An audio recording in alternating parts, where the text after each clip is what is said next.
Hi guys. Okay, so another coach's corner. A few ideas to have a play around with. So a lot of the time in strength and conditioning, we spend loads of time on the strength side of things, looking at the lifts, looking at the kind of sets and reps and things like that, knowing how to periodize our work. One of the things that kind of gets left behind is the conditioning. So what's conditioning? Conditioning isn't just doing more endurance work. It's learning these certain things about ourselves. Okay, so the first one that we've got is dynamic energy control. How do you pace yourself? Learning how to pace yourself is an important skill. So spotting signs of fatigue. What are your signs of fatigue, and how can we kind of correlate that? How do we compute that in ourselves? What are the things that we look for in interoception? The sensations that we get inside of our body when we're getting a little bit fatigued. One of the tools that we can use around this is a heart rate monitor. When we're using a heart rate monitor, we can regulate our heart rate and we can continually do this, maybe on a run. Okay, we could do it on an exercise bike or something like that, and we would maybe have a look at our heart rate and what's the feeling, what are the sensations that we get when we're jogging, and say our heart rate is at 110 beats a minute, 120 beats a minute. Can we take our heart rate up in a periodized fashion? So maybe doing a minute at 110, a minute at 120, a minute at 130. When do those fatigue signs kick in? And what is fatigue? Fatigue is what sometimes this inner voice. What's that little voice that's telling you, I'm getting tired, or this is really tough? What are the things before that? What's the interoception? What's the internal sensations that we're getting? Okay, so on a run, this might mean maybe our stride starts flagging. Okay, our gait starts getting smaller. Maybe our feet hit the tarmac a little bit heavier. Maybe our breathing's dysregulated. Maybe I'm panting. Maybe I'm scavenging that breath a little bit too hard.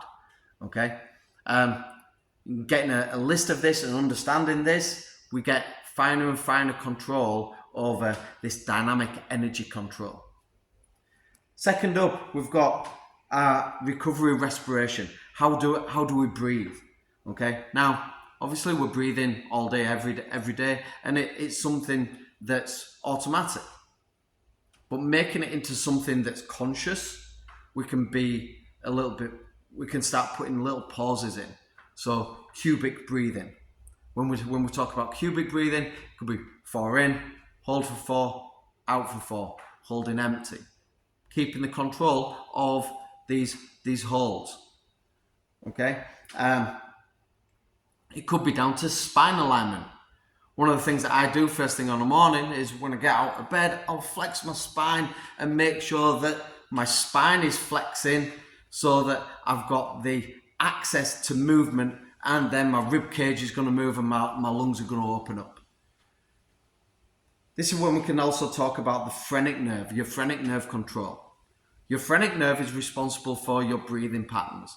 So anything that interrupts your breathing patterns, things like hiccups or a stitch or something like that, learning how to regulate your phrenic nerve is a great skill to have. Learning what to do at the point of getting a stitch.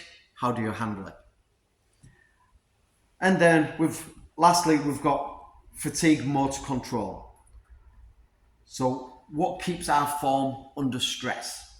Okay, when we're under strain, what's the first domino to fall when we're under fatigue?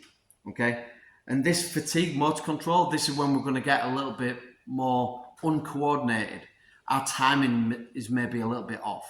So when you're losing rhythm in skipping, for instance, that's another good motor control skill that's going to work your endurance, it's going to work your coordination, and then you've got an instant feedback mechanism that's going to tell you that you've lost your rhythm, you've lost your flow, and you're getting a little bit of fatigue. Okay. It could be in shadow boxing. When you're in shadow boxing, do your feet go a little bit heavy? Does your guard start getting a little bit sloppy, a little bit fatigued? Do you lose kind of neck tension? Do we lose that rigidity, that core stabilization? Now, these are all the kind of three main key points in conditioning, and it's something that I'm going to be pushing with our guys over the next few weeks, because I think it's something that gets massively overlooked, and why maybe your numbers might be going up on your strength side of things, but if you're not having the emotional intelligence or the EQ to recognize these conditioning elements, then this is where we need to put a little bit of a spotlight, a little bit more focus. So learning how to regulate our energy a little bit more, learning how to breathe a little bit better and make sure that we're getting full access to our breath work, and then also fatigue motor control. How do we stay coordinated when we're doing these skills? You'll maybe feel this maybe in sparring, okay, on longer sparring nights, when you're getting into your maybe 20th round of sparring, your timing's off a little bit, okay? These are your fatigue motor controls. Whereas at the start of the night, your motor control was on point, okay? So that's where we need to kind of lean into a little bit.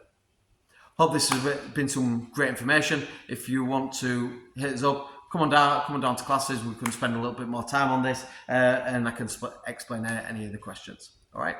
Thank you very much, guys.